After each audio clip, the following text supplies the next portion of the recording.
Once there was a king. He was very old. He had 3 sons. He decided to choose his successor. All his sons were very brave and wise, so he was unable to decide. At last, he thought of a plan.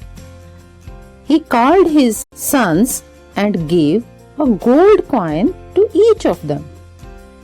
He asked them to bring something that can cover the whole space in a big room. He gave them 1 week to complete the task. All the sons went in search of that thing.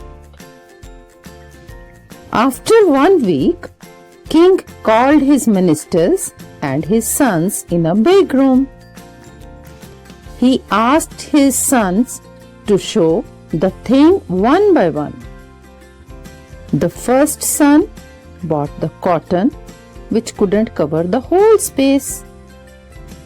The second son bought the grapes, which too couldn't fill the whole space.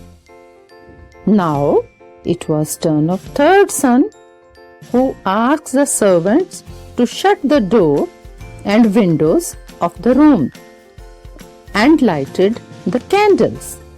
The whole room was filled with light. Everyone was very surprised. The king was very happy. He announced his third son as his successor for his wisdom.